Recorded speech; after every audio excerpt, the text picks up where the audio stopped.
The movie begins at a crowded high school party late at night. Music is playing loudly, students are drinking, and everyone is having fun. But Kimber already looks tired and ready to leave. She checks her phone, orders a rideshare, and decides to head home early. A popular football player named Luke offers her a ride, clearly interested in her, but Kimber politely refuses because she doesn't want to depend on anyone. Her best friend Everly makes fun of her for leaving so soon and calls her boring, but Kimber ignores her and walks outside alone to wait for her ride.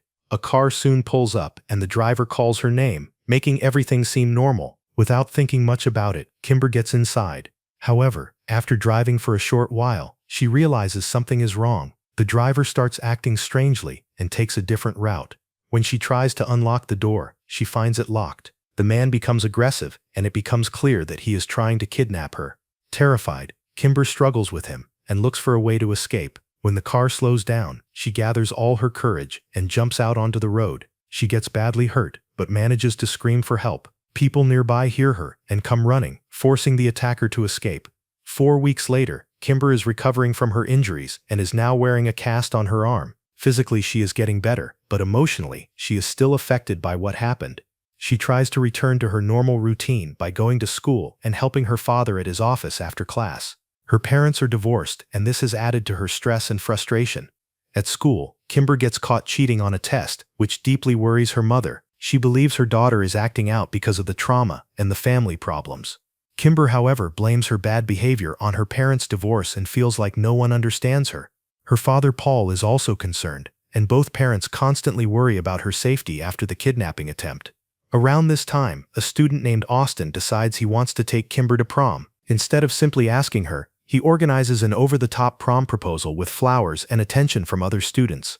Kimber is surprised but eventually agrees. It is revealed that Joan, Kimber's former best friend, helped Austin plan the proposal. Joan hopes this will help repair her friendship with Kimber, but Everly is annoyed by her presence and clearly dislikes her. Feeling guilty about how Joan is treated, Kimber invites her to join her group for prom. Even though they are no longer close, Kimber does not want Joan to feel excluded. Meanwhile, Kimber's mother secretly tracks her daughter's phone using an app because she is still afraid something bad might happen. She also informs Paul about Kimber's prom plans, and both parents discuss their worries. Although they are nervous, they decide to let Kimber go and try to trust her. Prom night finally arrives, much earlier in the movie than expected. Everyone gets dressed in formal clothes and meets up outside their houses. Austin has rented a limousine for the group, which makes everyone excited. The limo driver appears serious and strict and explains his rules before letting them inside. He warns them not to drink, smoke, or cause trouble. The teens pretend to listen, but in reality, they have no intention of following the rules. As soon as they are inside the limo, Everly starts acting reckless and tries to drink alcohol. She also teases and disrespects the driver. Austin then reveals that he has planned a stop at a nearby park for a secret pre-prom party. Instead of going straight to the dance, he asks the driver to take them there first. At the park, the group begins drinking and partying. Everyone is having fun except Joan, who feels uncomfortable and left out. Everly openly mocks her and makes cruel jokes about her in front of everyone. Joan quietly keeps to herself, holding her butterfly purse and avoiding the alcohol. Kimber notices the bullying, but does not do much to stop it, showing her internal conflict between loyalty and peer pressure. Unbeknownst to the teens, the driver secretly records them while they are drinking. When he confronts them with the footage, he threatens to report them to their parents and school. The group panics, realizing that their night could be completely ruined. They beg him not to tell anyone. The driver then makes a disturbing deal, saying he will stay quiet if they hand over their phones for the rest of the ride. Feeling trapped, the teens reluctantly agree and give him their phones.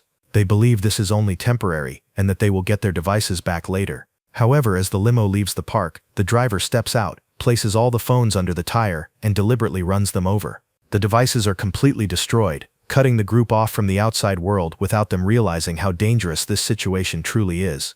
Back at school, Kimber's mother checks her tracking app and notices that her daughter has not arrived at prom, even though it is already past 8 p.m. She tries calling Kimber, but there is no answer.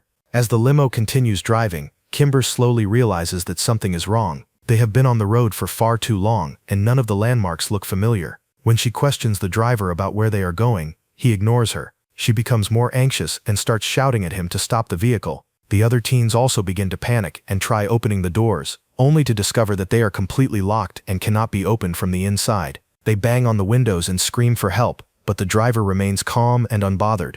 Unknown to them, he is watching everything through a hidden camera system inside the limo. He enjoys seeing them panic while he stays in control. At the same time, Kimber's father, Paul, is still working late at his office. Suddenly, he receives a disturbing text message containing a video of the teens drinking and partying earlier at the park. This makes him even more worried, especially since he has not been able to reach his daughter. Inside the limo, Austin tries to act brave and promises everyone that he will protect them, but in reality, he has no idea what to do. He is clearly overwhelmed and ineffective. Surprisingly, it is Luke, Everly's boyfriend, who takes charge. He begins trying to force the door open, using whatever tools and objects he can find, attempting to improvise an escape. When the limo briefly stops, the group thinks this is their chance to run. They rush toward the door, but before they can get out, the driver suddenly opens it himself, pulls out a taser, and shocks Austin, dropping him instantly. He then threatens the others, and forces Kimber and Joan to leave the limo with him. He takes them to Paul's office building and orders them to break inside. Under extreme pressure and fear, Kimber is forced to open her father's office safe and retrieve a flash drive that the driver demands. While doing this, Kimber secretly leaves behind a hidden SOS message for her father, hoping he will find it later. Back in the limo, Everly and Luke continue trying to break free. However, Austin begins acting strangely and secretly interferes with their escape attempts. His behavior becomes increasingly suspicious, making it clear that he may not be as innocent as he seems. When Kimber and Joan return with the flash drive, Joan notices the taser and tries to grab it from the driver. A struggle breaks out. In the chaos, Luke jumps out of the limo in a desperate attempt to stop the driver. Unfortunately, the driver quickly overpowers him, tases him, and kills him without hesitation. The teens are left in shock and horror as they realize their friend is gone. With Luke dead, the remaining teens are once again locked inside the limo, completely helpless. The driver begins uploading the data from the flash drive. During this time, Everly reveals an important detail. The so-called flash drive is actually a crypto wallet containing massive amounts of digital money. This explains why the driver is willing to go to such extreme lengths to obtain it. Meanwhile, Kimber's parents grow more desperate. Using the tracking app, they follow Kimber's last known location and discover the pile of crushed phones on the road. Realizing something terrible has happened, they rush to Paul's office. When Paul checks his security cameras and financial records, he realizes that all of his money has been stolen. It is then revealed that Paul has been aggressively investing and saving money because he is secretly suffering from prostate cancer. He had been building this fortune as a safety net for his family, never imagining it would become the target of criminals. Back in the limo, the emotional stress becomes overwhelming for Joan, who suffers from asthma. She begins having trouble breathing and desperately needs her inhaler. The driver partially lowers his window to pass it to her. Seeing an opportunity, Everly tries to grab the crypto wallet at the same time. This results in a chaotic tug-of-war, with Everly being dragged by her ponytail as she struggles to pull the wallet away. The scene is intense, messy, and desperate, showing just how far everyone has been pushed. Eventually, the limo stops again. Austin suddenly jumps out and tries to confront the driver. However, the driver easily overpowers him, chokes him unconscious, and throws him into the front seat. At that exact moment, a police officer arrives on the scene.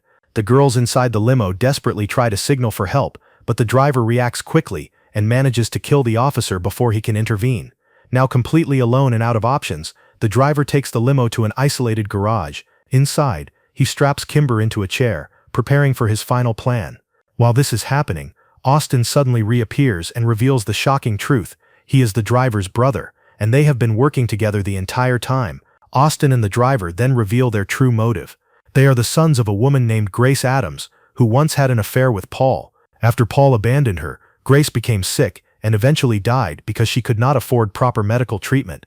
The brothers believe that Paul's hidden millions could have saved her life. To prove their connection, Austin shows Kimber's parents a tattoo on his arm with their mother's name, Grace. They explain that everything they have done is an act of revenge and an attempt to reclaim the money they believe belongs to them. Austin forces Kimber to FaceTime her parents and threatens her life. Under pressure, Paul finally gives them the access code to his accounts. While this happens, the police manage to trace the call and begin tracking their location. Inside the garage, Kimber manages to free herself. She explains everything to Everly and Joan, and the three girls prepare to fight back together. When the driver returns, he unstraps Kimber and strangely asks her to slow dance with him, revealing his disturbing mental state. As they dance, he tells her his real name is Emerson. At the same time, Everly and Joan quietly make peace with each other and realize that working together is their only chance of survival. At the perfect moment, the girls attack. Kimber grabs a tire iron and brutally strikes Emerson, finally overpowering him. She jumps into the driver's seat and drives the limo out of the garage. Just when it seems like they have escaped, Austin uses a spare key to stop the vehicle and attempts to attack them again. Before he can hurt anyone, Kimber's parents arrive in their car and run Austin over, ending the threat once and for all.